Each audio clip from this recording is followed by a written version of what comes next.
Well, you can tell I'm wearing the same shirt, which means I started this video after the last one. I'm going to talk about Spyro, my experience with the past games and the new ones. The first Spyro game I ever played was Year of the Dragon, except I have a very dark story with that, because when I was a child, I was given a pirated copy of the game, where with racing I was also given a pirated copy, but it was a fully completable one. I at least was able to finish the main story 100%. I could never do all the oxide times, and I never unlocked entropy. So maybe that's where it screws up.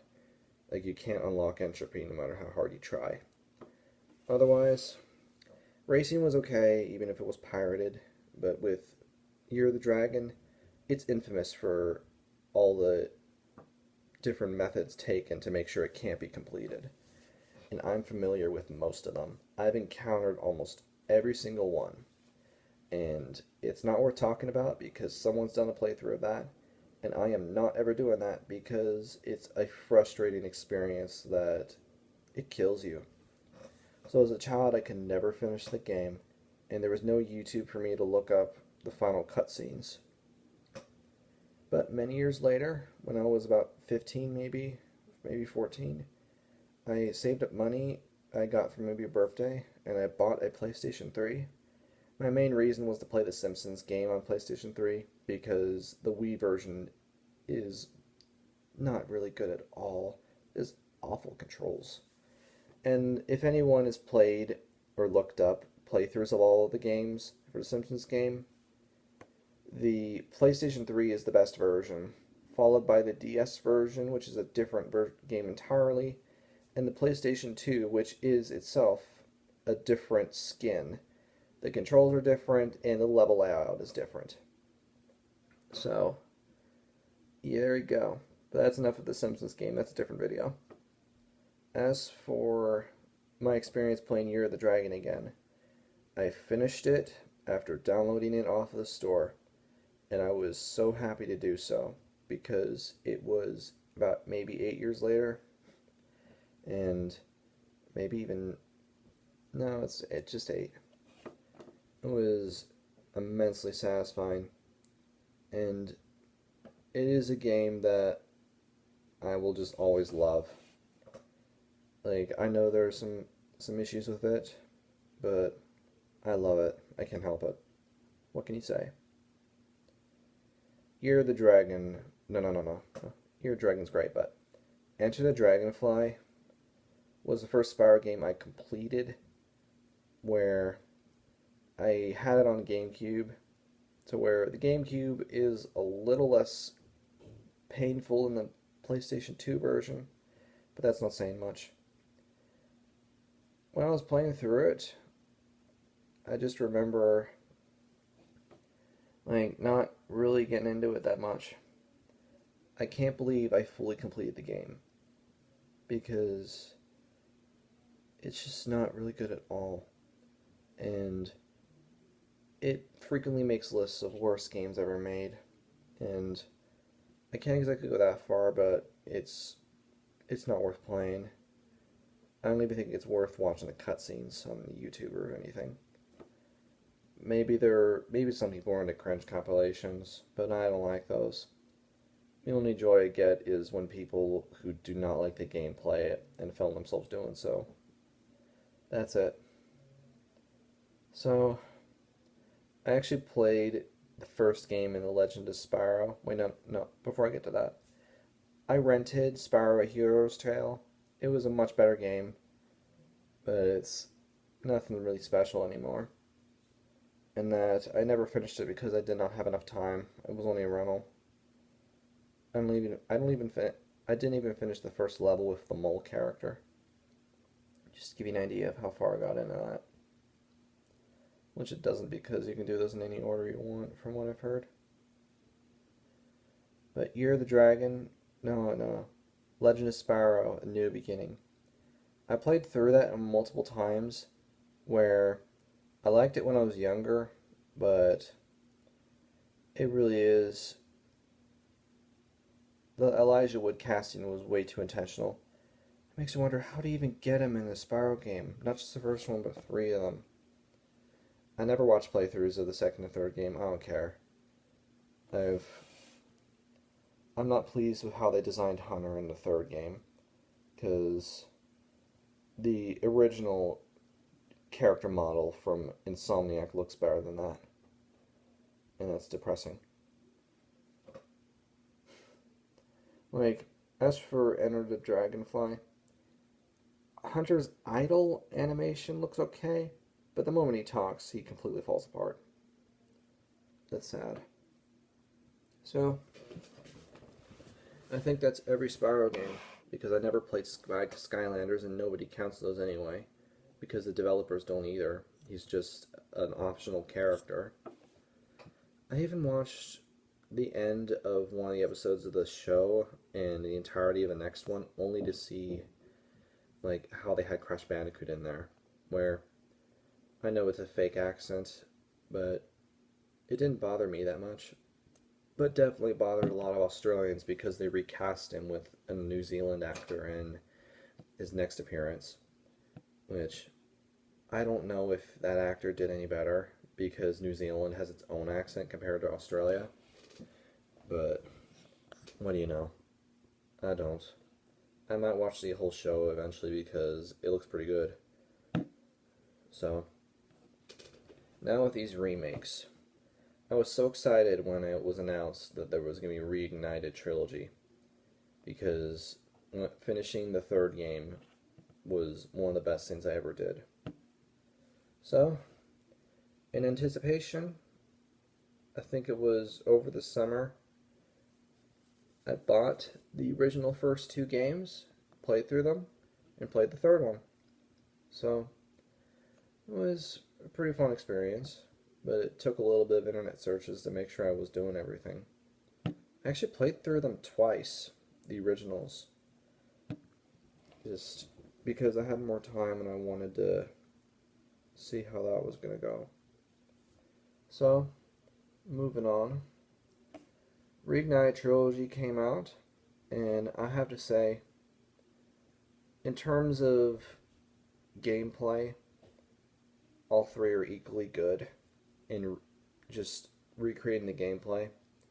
Because if Crash Bandicoot was known best for its art design and graphical capabilities, Spyro is known best for its gameplay. Because while Crash Bandicoot doesn't have the most amazing gameplay, Spyro really does.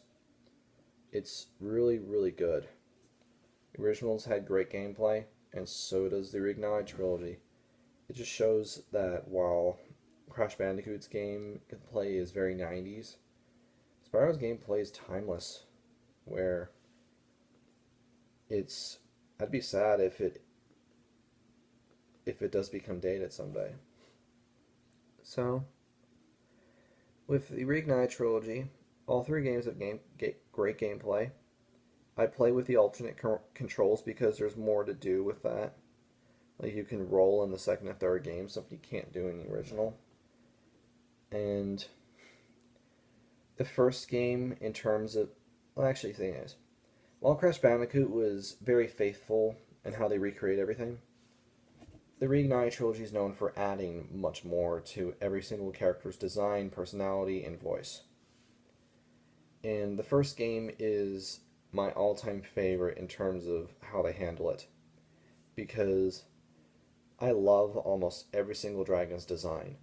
Even the ones I'm not really a fan of, I respect. Usually the skinny ones. Usually skinny dragons look creepy to me.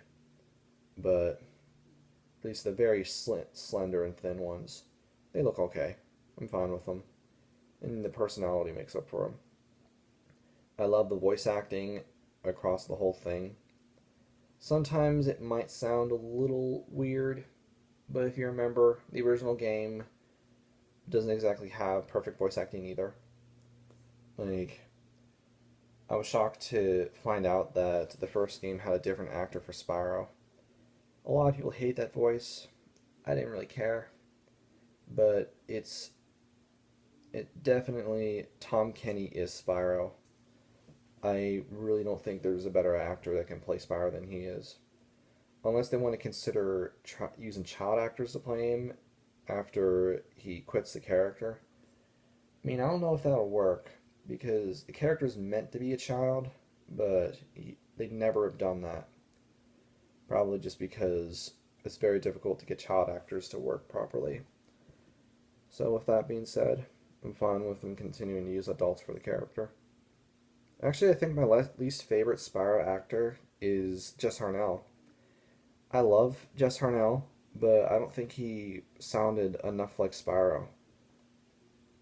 But on to the new game. First one, no complaints in any regard, except maybe some of the delivery on the lines feel a little weird. Otherwise, perfect. Second game, like everyone says the second game has more going for it than the first one in terms of gameplay, and I understand that. For designs, I actually really love Ripto's design as well as Crash and Gulp. I love the way they've been designed. Ripto in particular looks pretty frightening to me in his new design. As for the voice acting, Ripto's voice in the original game always sounded weird to me. I never understood what the intent was with his voice. When I played through the game a second time, I still didn't get it. But with the new game, since they got the original actor back, I finally got it. It's supposed to sound like a B-movie villain. Or like a cheesy movie villain, if you get the idea. Because he never says anything like a normal human being. It's like he's doing like a Christopher Walken or Nicolas Cage thing. Where every single thing he says isn't human. So, with that, a lot of people hate Hunter's new design, but at the same time, before the Reignite trilogy, everyone made fun of his original design. I think he looks okay. Actually, when I first saw him when they remade the game, I knew it was so simple, but I loved it. And I didn't even mind the voice either, because the original Hunter also talked really weird. It's never a thing where everything he says has very weird enunciations and stress put on the weirdest words. Kind of like a Tommy Wiseau, except a little better. So, I think Alora's perfect. I like the voice more in the remake, and I love the design. Oh yeah, I forgot to mention, Spyro's design in the remake is the best design he's had. Hands down. No comparison. Except no substitutes. Okay. A lot of side characters, I love what they do with them, and all the voice acting sounds pretty good too. A third game, I'd say... The third game was a bit of an interesting one for me, because I knew all the gameplay was the same. However, the feel was very different. Where, let's see. For one, I'm not exactly a fan of the remade music for the third game. First two, I didn't notice any major differences that bother me. But I've always thought that the third game had the best music in the original. Or maybe it's just because I played the third as a kid, I don't know. If I played all three as a kid, maybe I'd have a different thought process. But given as someone who played the original games like twice, I probably would have remembered the music enough to notice differences in the remake. But it really was the third game I noticed the most changes. And a lot of the instrument changes just don't sound right to me. One thing I will support was the use of the tracks from the Greatest Hits version. Because with the original game, every time I fight the sorceress, I turn the music off. Because playing the first area's hub world in the boss fight does not work. It's better to play without any music at all. Remade, like, that boss fight's fine. Original music and new. And I could probably make a list of the tracks that I'm not a fan of the remade ones. Probably all of them. So when I replay the game again, I'm just going to use the original tracks again. Because that's what I've been doing for Crash Team Racing. I played through the whole game with the original with the new tracks just to give it a chance. But after that, I just switched the original soundtrack because I like it more. Now for characters in the third game. Sheila, I did a double take when I first saw what she looked like because I always saw her as a regular kangaroo that could speak and jump and kick. Well, in the new one, I wasn't expecting this ranger costume with the hair. And actually, they made one of her areas even harder than the original, where if you stomp on a mushroom in the original over and over again, it'll stay down. If you do that in the remake, it'll come back up after you stomp it the first time, and stomping in it more won't keep it down. So you have to time those right. So that's one challenge they made even harder than the original. And that's one of the most hated challenges. So that's something that took me a while, and I actually saved that mission as one of my last ones. I definitely saved the boxing mission for last because I was scared that it was going to be the same. Luckily, they made it easy, which it's not even worth complaining about anymore if they made it easy. It's too easy. I was able to get the skill point on the first try. It was that easy. That's the one skill point that is you have to get on the first try, otherwise you won't never get it unless you replay the whole game. Actually, I got all the skill points. I love the artwork I unlocked, but I also realized that that's all been leaked online now. But it's nice to have the higher quality versions if I want to turn the game on and look through it again. So, like, let's see. Sergeant Byrd is practically the same. The acting's a little different, but I liked him fine. Actually, the way the camera went over him got me into trouble sometimes. I've heard they fixed that, but I finished the whole game before that patch was introduced. I bought the game digitally, so maybe I didn't suffer as many glitches. But there you go. Actually, I think the second and third game are only available digitally. So, who knows, maybe I just got lucky. Bentley, his design was a little weird to me, but voice is alright. See. Oh, yeah, I forgot Moneybags. Moneybags has my favorite voice out of every character. I love that they kept in British in both games, as well as the actor they got to do it is just great, and I love his design too. Because the original design, it shows its age, but this new one is really great. Love it. So, Agent 9, actually, when I replayed the third game as, like, last year, I wasn't a fan of it 9. I thought the voice was really weird, as well as his behavior. New game, same actor, I actually think he does it better. Oh yeah, I forgot Bartholomew. Practically the same. Same actor. Found a little weird that he has a phone that's modern. I thought the game would still be set in the 90s, but no. Or maybe technology is more advanced in the Spyro universe, who knows. I thought the shoes were a little weird too. But otherwise, practically the same character. And then the last one I was saving for last. Wait, no. Bianca, I think, is okay. Voice is good. Like, a lot of people complain about, like, the lack of the villainous mannerisms. But, meh. Like, I think the design and voice makes up for it for me. Sorceress. I'm gonna have a controversial opinion when it comes to Sorceress. The original character was a one-dimensional villain. Outside of the voice and appearance, there's nothing to her. Like, the only thing we know about her is that she sent the dragons away. She wants to torture dragons and rip their wings off to create a spell. And that she's pure evil. Otherwise, we don't know anything about her. That's it. The new game, like, has a great actress playing her, but she's played as a completely different character despite speaking all the same lines.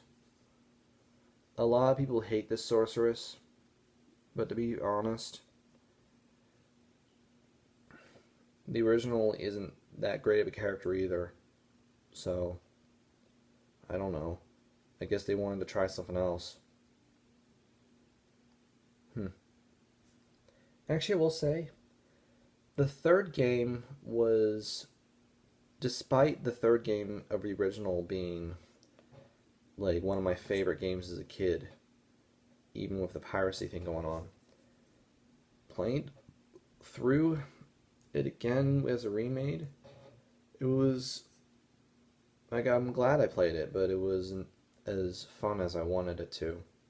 Probably just because of there was so many changes, and I was so used to hearing characters say things in a certain way. I was more open to 1 and 2 because I didn't play those games as a kid. But with the third game, like, I'll probably warm up to it with time. But in the original playthrough, it was a little jarring every once in a while. So, it's a lot of fun given that, like, play the original games, play the remakes, you have a lot of fun. It's nice that the video game industry is doing a good job with remakes, because I heard they were not doing it so well in the past, whether it was a remaster or a remake. I do consider these games remakes, except they're shot for shot, render for render. That's my argument. So, with that being said, I think that's all I got for the Spyro games. I really hope they make a new game because bringing those Elder Dragons back would be really great because there's so much to their personalities. I absolutely love them all. Like, I wonder what they're going to do. It's going to be very interesting. I'm very hopeful for the future. Don't let me down.